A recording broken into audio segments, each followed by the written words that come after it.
नमस्कार, जय हिंद साथियों। एक बार फिर से आप सबका बहुत बहुत स्वागत है। भारत के संविधान का ये पहले दिन का वीडियो है। अगर आप आज पहली बार देख रहे हैं तो ये अपने आप को गौरवान्वित महसूस करिए, क्योंकि आज आप बिल्कुल शुरुआत से शुरू कर रहे हैं, एकदम जीरो से। मैं आपको भारत का संविधान पढ़ाने जा रहा हूँ तो मेरे दिमाग में ये बात है कि आपको कुछ भी नहीं मालूम है ना। इससे ये होगा कि हम हर एक बात को आपसे शेयर करेंगे, कुछ भी छोड़ेंगे नहीं। अगर मेरे दिमाग में ये रहेगा कि आपको कुछ पता है तो हो सकता है कि कुछ बातें हम छोड़ दें, तो हम ऐसा नहीं करते। हर एक बात को हम आपसे शेयर करेंगे। तो भारत के संविधान में आज हमारा जो पहला टॉपिक है वो है कि एक देश का निर्माण कैसे होता है। जब देश का निर्माण होगा तभी फिर उस देश को चलाने के लिए शासन व्यवस्था, कानून बनेंगे, है ना। तो भारत के संविधान में यहाँ से शुरू नहीं होता है कि हम आपको देश का निर्माण पढ़ाएं। भारत के संविधान में डायरेक्ट शुरू हो जाता है कि भारत के संविधान सभा कैसे बनी, संविधान सभा ने संविधान कैसे बनाया, और थोड़ा बहुत जो अंग्रेज़ों के समय में सुधार हुए थे, कानून बने थे, जैसे ईस्ट इंडिया कंपनी के लिए, उनको पढ़ाया जाता है। वहाँ से शुरुआत हो जाती है। लेकिन जब बैकग्राउंड कंप्लीट नहीं रहेगा तो समस्या होगी। तो बैकग्राउंड कंप्लीट करने के लिए आज हम अपनी तरफ से आपको समझा रहे हैं, इसको ध्यान से समझिएगा। हमने एक चित्र बनाया है, ये देखिए, पहला चित्र है, दूसरा चित्र है। अगर आप ध्यान से देखेंगे तो सारी बात समझ में आ जाएगी। ये जो पहला चित्र है ये दिखा रहा है कि मनुष्य जंगलों में रहता था, शिकार करता था, है ना। उसके पास न कपड़ा था, न घर था, न कोई कानून व्यवस्था, न कोई आज की तरह संचार व्यवस्था, कुछ भी नहीं था। एकदम आदिम जनजाति के रूप में रहता था। वहाँ से निकल करके मनुष्य यहाँ आया है, यानी हम लोग आज यहाँ पर खड़े हैं। विकसित सभ्यता, पूरे पृथ्वी की जितने भी विकास अब तक हुए हैं उसमें हम लोग जिस स्थान पे खड़े हैं वो सबसे विकसित है। तो हम लोग यहाँ खड़े हैं। तो यहाँ से यहाँ कैसे पहुँचे, संक्षिप्त में आज हम इसी की चर्चा करेंगे। चलिए शुरू करते हैं। पहला हमारा टॉपिक है राज्य, है ना, राज्य। तो हम जब राज्य की चर्चा करते हैं तो एक बात तुरंत निकल के आती है कि उत्तर प्रदेश एक राज्य है, बिहार एक राज्य है, मध्य प्रदेश एक राज्य है। तो क्या हम इन राज्यों की चर्चा कर रहे हैं? तो जी नहीं। हम जब नागरिक शास्त्र पढ़ते हैं, संविधान पढ़ते हैं, तो वहाँ राज्य का मतलब एक देश होता है ना। वो ठीक है, आज अपनी सुविधा के लिए हम देश को राज्यों में बांटे हैं, नाम दे दिए हैं राज्य, लेकिन यहाँ राज्य का मतलब देश। तो सबसे पहले हमारे सामने तीन शब्द हैं। एक शब्द है राज्य, एक शब्द है देश, और एक शब्द है राष्ट्र। ये तीनों समानार्थी शब्द होते हैं। इन तीनों का अंतर क्या है ये हम थोड़ा सा समझ लें। राज्य, देश और राष्ट्र क्या होता है? दरअसल तीनों ये समानार्थी शब्द हैं, लेकिन दुनिया में कोई भी दो शब्द पूर्णतः समानार्थी नहीं होते। अगर दो शब्द हैं तो इसका मतलब हुआ कि उन दोनों में कुछ भिन्नता जरूर है, अंतर जरूर है। तो अंतर क्या है? राज्य का मतलब होता है, अगर हम एक लाइन में लिखें तो राजनीतिक इकाई। राज्य का मतलब राजनीतिक इकाई। पहले लिख लेते हैं फिर समझाते हैं। देश का मतलब होता है भौगोलिक इकाई, भौगोलिक इकाई। और राष्ट्र का मतलब होता है सांस्कृतिक इकाई, सांस्कृतिक इकाई। अब हम समझते हैं इन तीनों में अंतर क्या है। राजनीतिक इकाई, भौगोलिक इकाई और सांस्कृतिक इकाई। जैसे मान लीजिए हमारे सामने ये पूरी दुनिया है। इस दुनिया में 4 देश हैं, A, B, C, D। वर्तमान में संयुक्त राष्ट्र संघ में रजिस्टर्ड 193 देश है। तो A, B, C, D। अब 4 देशों की हम अगर चर्चा करें तो एक देश है A। तो मान लीजिए A में क का शासन है, B में ख का शासन है, C में ग का और D में घ का। मतलब यहाँ इनका शासन है, यहाँ इनका, यहाँ इनका, यहाँ इनका, और ये बाउंड्री है। तो इनका जो शासन है हो सकता है कि वो लोकतांत्रिक शासन हो, इनका जो शासन हो सकता है राजशाही वाला हो, राजतंत्र हो, और यहाँ हो सकता है कबीला राज्य ही हो अभी, और यहाँ हो सकता है सामंती शासन हो, या लोकतांत्रिक शासन भी हो सकता है। लोकतांत्रिक में भी कई प्रकार हैं, तो हो सकता है ये उदार लोकतांत्रिक हो और ये परंपरागत या रूढ़िवादी लोकतांत्रिक हो। तो ये जो राज्यों के शासन व्यवस्था के आधार पे जो अलग अलग बंटवारे किए गए हैं, जब हम इन बंटवारों को देखते हैं तो यहाँ पे जो 4 राज्य बन रहे हैं वो दरअसल राजनीतिक इकाई के आधार पे बांटे गए हैं। जैसे वर्तमान में भारत में भारतीय जनता पार्टी का शासन है, एक लोकतांत्रिक देश है भारत। पाकिस्तान में चले जाएंगे तो वहाँ सेना का शासन है।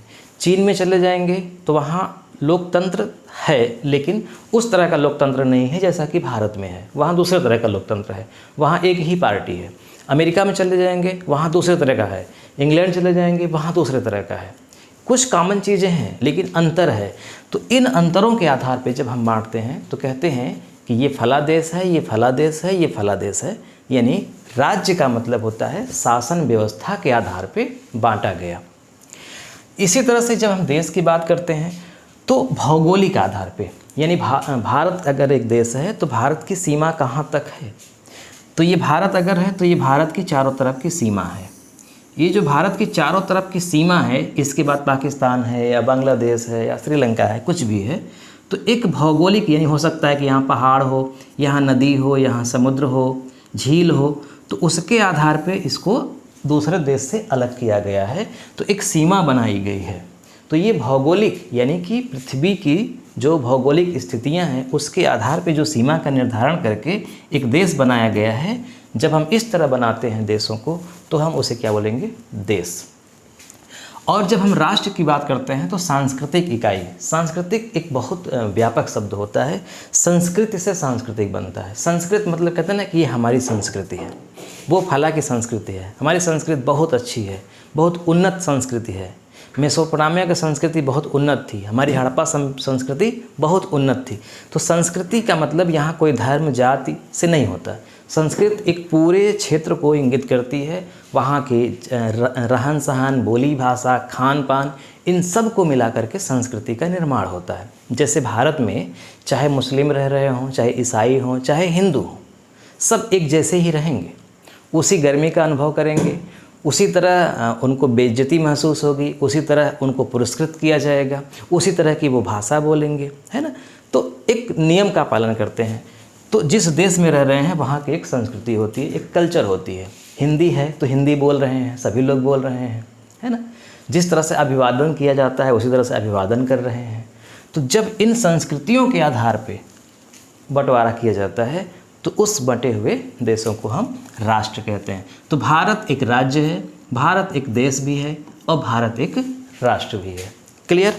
अब चलिए, अब हम बात करते हैं कि जब भारत एक राज्य है, मैं वर्तमान की बात करता हूँ, तो इस भारत राज्य में क्या क्या है।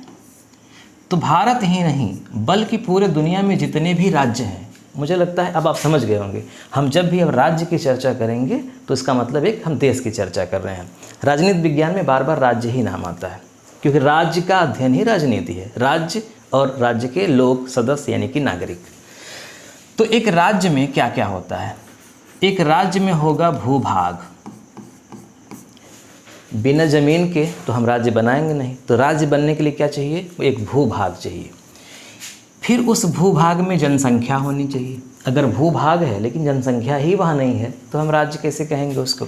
तो भूभाग हो, जनसंख्या हो, और इस जनसंख्या की शांति के लिए, सुरक्षा के लिए, न्याय के लिए सरकार हो,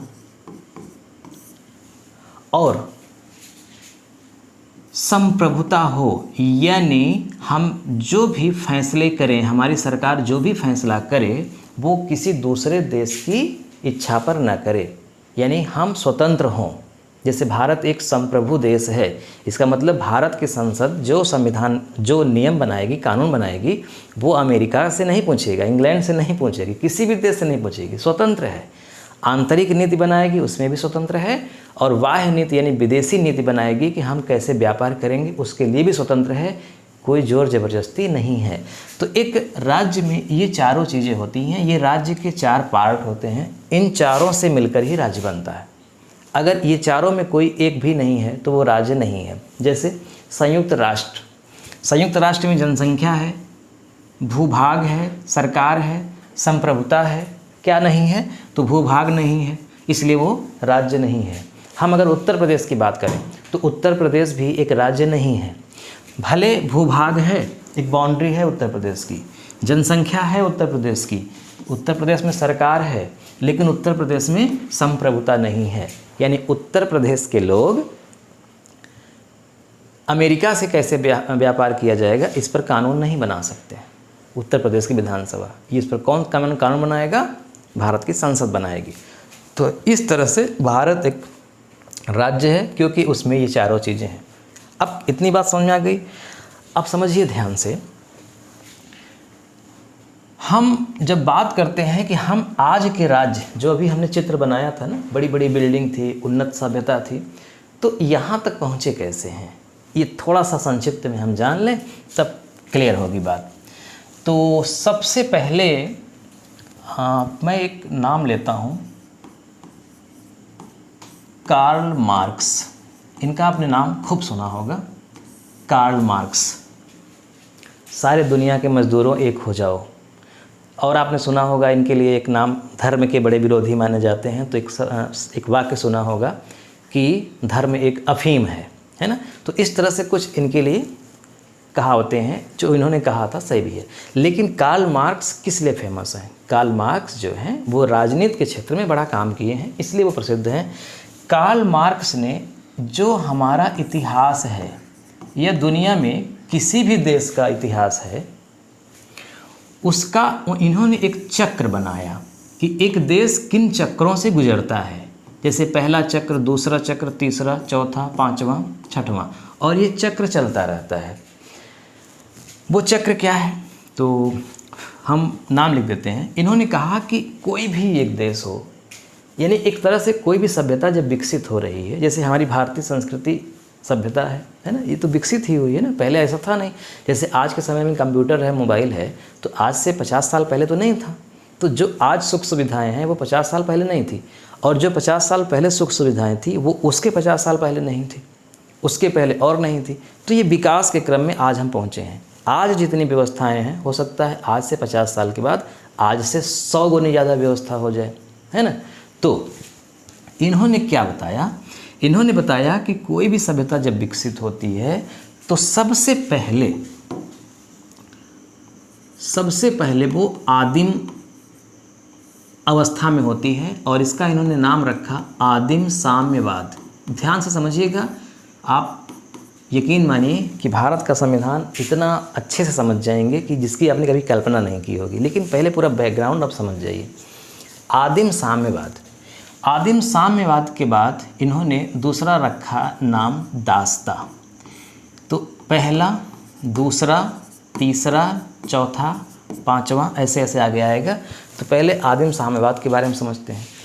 कहीं भी कोई सभ्यता विकसित हो रही है तो सबसे पहले उसकी शुरुआत कहाँ से होती है? आदिम साम्यवाद से। जो कार्ल मार्क्स ने ये बंटवारा किया, बताया, वो सारे दार्शनिकों द्वारा मान्य नहीं है, लेकिन समझने के लिए बहुत अच्छा है, बहुत अच्छे से समझ में आएगा पूरा बैकग्राउंड, इसलिए हम समझा रहे हैं।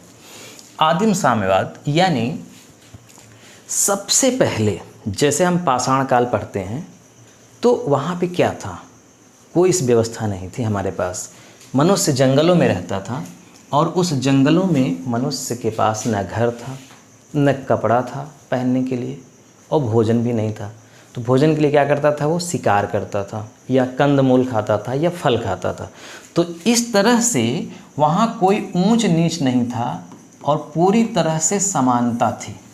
कोई राजा नहीं था, कोई रंक नहीं था, कोई फ़कीर नहीं था, कोई पूंजीपति नहीं था, कोई गुलाम नहीं था, किसी स्त्री का शोषण नहीं होता था, कुछ भी नहीं। एक पूरी तरह से समानता थी, कोई धर्म नहीं था। जहाँ सब लोग समान थे, जो शिकार करेगा वो भोजन करेगा, जो फल तोड़ेगा वो भोजन करेगा, जो मेहनत करेगा वो भोजन करेगा। तो कहने का मतलब सब समान थे, यहाँ समानता थी। लेकिन समस्या यहाँ एक थी, खतरा था। लोग अपने को बचाने के लिए दूसरे को मारने के लिए तैयार रहते थे, क्योंकि दूसरे को मारेंगे नहीं जैसे कि जानवर, तो हम सुरक्षित कैसे रह सकते हैं। तो ये जो अवस्था थी ये आदिम साम्यवाद थी। यहाँ कोई सरकार नहीं, कोई संविधान नहीं, कुछ नहीं। आज हमने दौड़ा, मेहनत किया, भोजन किए, कल नहीं दौड़ पाएंगे, नहीं किसी शिकार को पकड़ पाएंगे, नहीं फल तोड़ पाएंगे, तो भूखे मरेंगे। ऐसी अवस्था को साम्यवाद कहते हैं।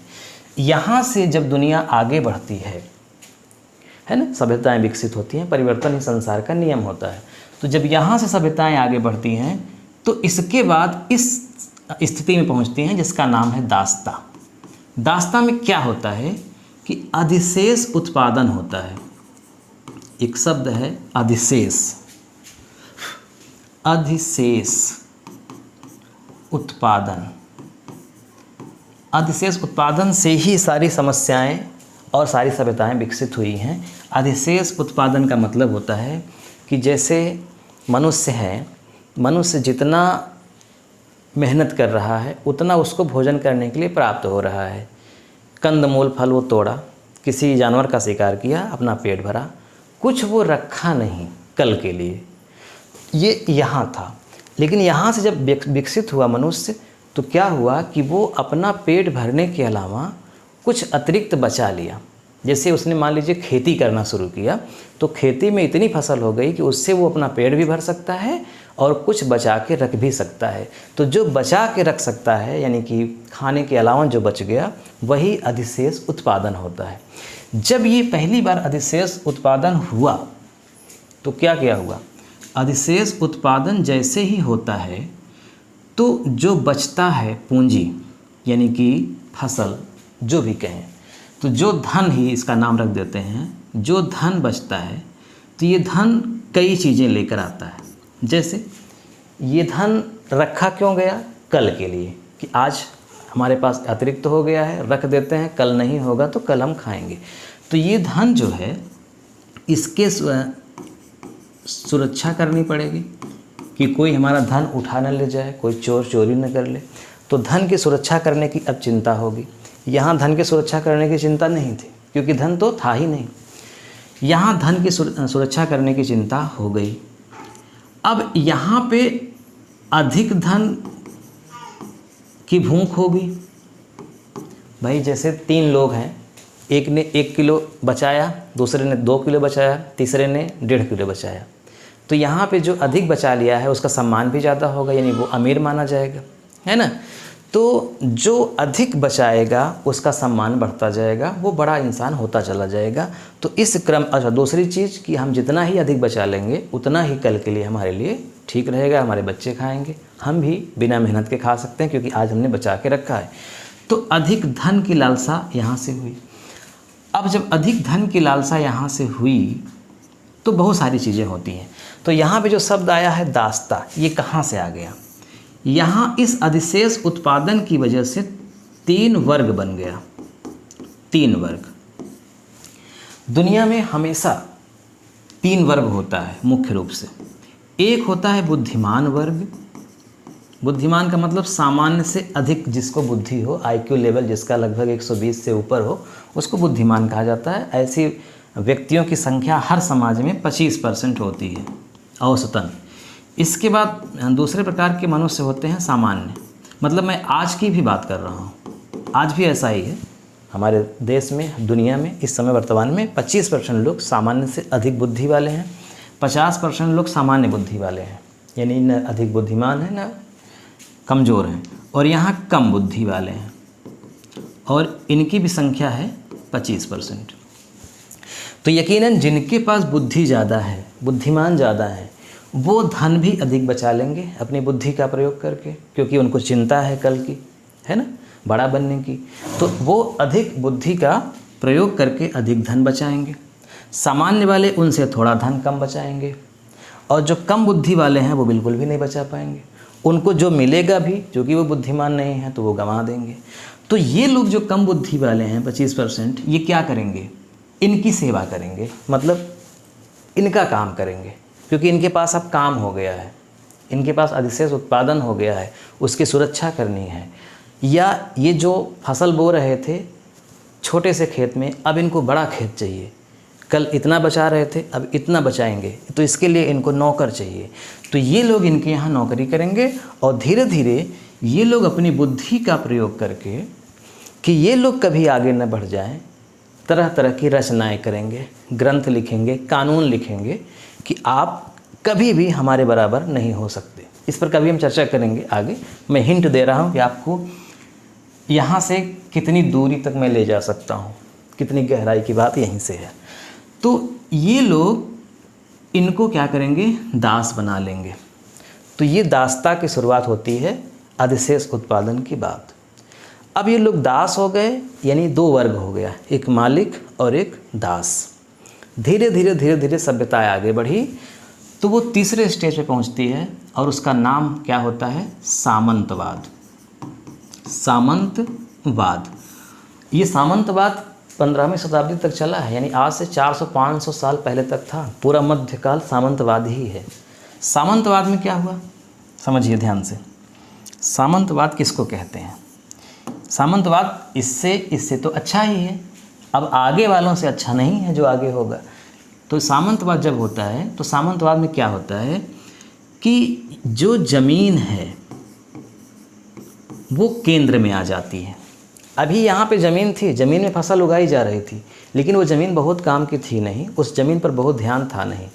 यहाँ पर ज़मीन उपजाऊ हो गई है, जंगल साफ़ कर दिए गए हैं खूब, अब बहुत ज़मीन है और उस ज़मीन के मालिक हैं जमींदार।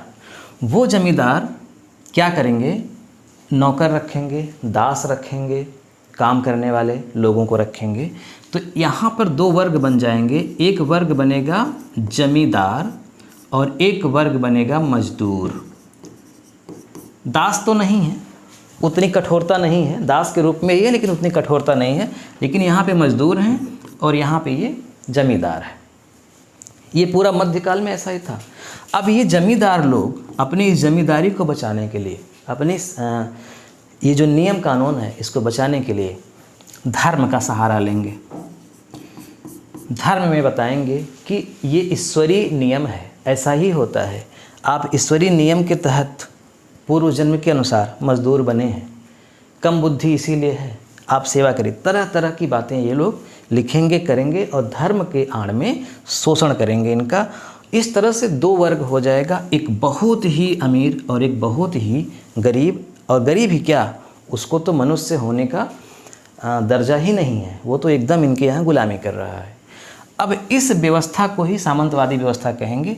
अब इस सामंतवादी व्यवस्था के विरोध में कार्ल मार्क्स कहता है कि एक चौथी व्यवस्था आती है जिसका नाम है पूंजीवाद। पूंजीवाद, कैपिटलिज्म। पूंजीवाद में जमीन केंद्र में नहीं रहेगी बल्कि पूंजी केंद्र में रहेगी। पूंजी का मतलब उस ज़मीन से जो सामंत काल में था, उस ज़मीन से जो फसल हुई, अब उस फसल से मान लीजिए कपास हुई तो उससे कपड़ा मिल बनाया जाएगा। गन्ना है तो गन्ना फैक्ट्री लगेगी, तो उद्योग स्थापित होंगे। तो उस उद्योग के लिए पूंजी चाहिए, तो पूंजी, ज़मीन भी पूंजी है, पैसा भी पूंजी है, कृषि में जो कच्चे माल हैं वो भी पूंजी है, सड़क पूंजी है, मानव संसाधन मनुष्य की बुद्धि भी पूंजी है, ये जल वायु ये सब पूंजी है। तो यहाँ पर पूंजीवाद आएगा और यहाँ पर पूंजीवाद में दो वर्ग होंगे, एक धनी वर्ग होगा और एक गरीब वर्ग होगा। ध्यान रखिएगा, मैं बात कर रहा हूँ विकास की। तो राज्य की स्थापना यहीं पे हो गई है, यहाँ भी राज्य है, यहाँ भी राज्य मतलब सरकार, और यहाँ भी सरकार है। लेकिन इन सरकारों का काम क्या है? कार्ल मार्क्स के अनुसार ये सरकारें सामंतवाद में सामंतवादी लोगों का साथ दे रही थी, उनके अनुसार कार्य कर रही थी, उनके लिए कानून बना रही थी। पूंजीवाद में पूंजीपतियों के लिए बना रही थी। तो यहाँ पर सरकार का नियंत्रण नहीं है। सरकार के यानी कि राज्य के केवल 3 काम बताए गए थे।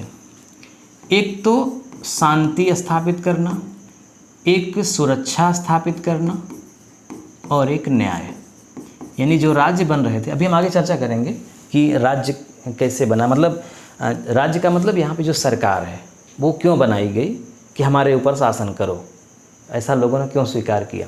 तो वहाँ भी थी, यहाँ भी, लेकिन केवल 3 कार्य था। यानी शांति स्थापित करेंगे मतलब आपस में कोई लड़ाई झगड़ा न करे, सुरक्षा यानी कोई विदेशी आक्रमण न कर सके, और न्याय मतलब कोई अगर किसी के साथ गलत कर दिया है तो उसको पनिशमेंट दें, दंडित करें। तो राज्य के केवल यही तीन कार्य थे। आज की तरह कार्य नहीं थे। जैसे आज राज्य के कार्य क्या है? शिक्षा भी देना, गरीबी दूर करना, घर बनाना, स्वास्थ्य ठीक करना, ये सब आज के काम है सरकार के, उस समय नहीं थे। तो यहाँ पूंजीवाद में सबको खुली छूट है। तो जो धनी हो गया, अमीर हो गया, वो अमीर होता चला जाएगा। कोई टैक्स नहीं, कोई पाबंदी नहीं, चाहे जितना पैसा कमाइए अपनी बुद्धि के अनुसार, और जो गरीब है वो गरीब होता हुआ चला जाएगा। तो बहुत अमीर और गरीब के बीच की खाई हो जाएगी।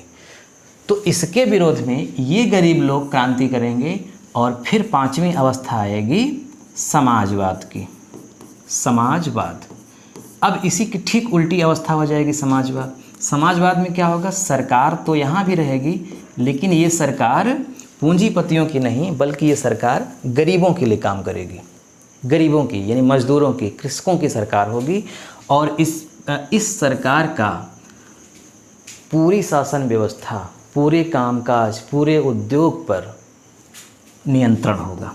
यानी अगर कोई फैक्ट्री लगी है यहाँ पर, तो यहाँ पर राज्य का कोई नियंत्रण नहीं है। व्यक्ति अपने से फैक्ट्री लगाया, मजदूर रखा, कमाया, अपना काम किया, राज्य से मतलब नहीं।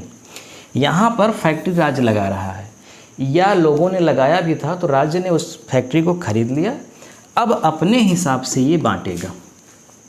तो जिसके पास क्षमता है, समाजवाद का मतलब कि जिसके पास जितनी क्षमता है उसके अनुसार कार्य करेंगे और अपनी आवश्यकता के अनुसार लाभ पाएंगे। जैसे किसी के पास बहुत पढ़ी लिखी मतलब बहुत बुद्धिमान है, वो टेक्नोलॉजी उसके पास बहुत है, इंजीनियर है, तो अपने हिसाब से वो काम करे और अपनी आवश्यकता के अनुसार से लाभ ले। कोई मज़दूर है तो वो मज़दूरी करे अपनी क्षमता के अनुसार, और उसके जो आवश्यकताएं हैं, घर बनाना है, खाना खाना है, कपड़ा पहनना है, तो उसकी आवश्यकता के लिए उसको मजदूरी मिलेगी। यानी यहाँ पे सरकार का नियंत्रण है। और यहाँ पर जो अमीर हैं उन पर टैक्स लगेगा, और उस टैक्स से जो गरीब हैं उनके लिए योजनाएं चलाई जाएंगी। जैसे वर्तमान में योजनाएं चल रही हैं, जो लोग बड़े बड़े पूंजीपति हैं उन पे अधिक से अधिक टैक्स लगा करके पैसा बचाया गया है, सरकारी खाते में आया है। फिर उस पैसे का सरकार गरीबों के लिए योजनाएं बना रही है, गरीबों को पेंशन दे रही है, सड़क बना रही है, एजुकेशन पे खर्च कर रही है। तो ये समाजवादी यानी कि समाजवाद का लक्षण है। समाजवाद के बाद भी एक कदम और आगे मार्क्स बढ़ाता है फिर, और इस छठवां है, और इसको कहता है कि समाजवाद के बाद साम्यवाद की स्थिति में पहुंचती है सभ्यता। तो साम्यवाद में क्या होता है, साम्यवाद में ये सरकार भी ख़त्म हो जाती है, न कोई सरकार रहेगी न कोई राज्य रहेगा, बल्कि सब लोग समान रहेंगे। और फिर साम्यवाद के बाद फिर वो उसी अवस्था में लौट जाता है साम्यवाद, चक्र पूरा हो गया। तो ये इस तरह से चलता रहता है। तो हमारा जब संविधान बन रहा था, हमारा देश आज़ाद हुआ था, तो हमारे यहाँ पूंजीवाद भी था, समाजवाद भी था, और इसके पहले जो सामंतवाद था वो भी सब था। सब की अच्छाइयों को लेकर के अपने देश को बनाया गया है ना। तो ये एक क्रम है, ये चलता रहा। अब हम बात करते हैं कि जो राज्य है, जैसे ये तो सभ्यता है, सभ्यता में ये सारी चीज़ें चली कि आदिम साम्यवाद से फिर दास्ता, फिर दास्ता के बाद पूंजीवाद आया, पूंजीवाद के बाद सामंतवाद, पूंजीवाद के बाद ये समाजवाद आया, ये सब चलता रहा। लेकिन राज्य यानी राज्य का मतलब सरकार, इसकी स्थापना क्यों की गई? तो इसमें बहुत सारे कारण बताए गए हैं। मुख्य ये है कि जब आपस में लोग लड़ाई झगड़ा करने लगे तो उनका समझौता कौन कराए, दूसरे लोग यहाँ आक्रमण करें तो उनसे युद्ध कौन करे, है ना, और शांति कौन बना के रखे। तो इस तरह से लोगों को राज्य की आवश्यकता हुई। तो राज्य की उत्पत्ति के कई सिद्धांत दिए गए। तो उनमें से एक सिद्धांत है दैवी सिद्धांत, यानी लोगों का कहना है कि ईश्वर ने ही राज्य बनाया, कि हे राज्य जाओ तुम हमारी प्रजा की रक्षा करो। बहुत इंटरेस्टिंग टॉपिक है, कल हम चर्चा करेंगे। एक दैवी सिद्धांत है, एक रक्त संबंध है, रक्त संबंध का सिद्धांत है, एक विकास का सिद्धांत है ना। तो इस तरह से कई सिद्धांत हैं। और एक सामाजिक समझौता का सिद्धांत है, यानी लोगों ने आपस में समझौता ही किया। एक शक्ति का सिद्धांत है कि शक्ति के आधार पे, और एक मार्क्सवाद का सिद्धांत है। ये सारे सिद्धांत बताते हैं कि राज्य कैसे बना। राज्य का मतलब हम बात करें अपने देश भारत की, तो भारत कैसे बना है। इन सिद्धांतों की हम चर्चा कल करेंगे, विस्तार से करेंगे। बस इसको पढ़ा देंगे तो आपका पूरा कॉन्सेप्ट क्लियर हो जाएगा। तब आप उस स्थिति में बिल्कुल पहुंच जाएंगे कि आप भारत के संविधान को अब समझ सकते हैं। बिना इसके पढ़े आप बिल्कुल नहीं समझ पाएंगे। तो आज बस यहीं तक। वीडियो कैसा लगा कमेंट करके आप ज़रूर बताइएगा। पहली बार देख रहे हैं तो सब्सक्राइब कर लीजिए, चैनल किए हैं तो आपको बहुत बहुत धन्यवाद। इस वीडियो के लिंक दोस्तों में ज़रूर शेयर करिए। मिलते हैं नेक्स्ट वीडियो में, और ज़रूर कमेंट करिएगा कि आपको ये वीडियो कैसा लगा, क्या आप संशोधन चाहते हैं, मतलब हम अपने पढ़ाने की शैली में क्या बदलाव लाएं, क्या आपको समझ में नहीं आ रहा है और क्या आपको अच्छा लग रहा है, ज़रूर कमेंट करिए। फिर मिलते हैं कल।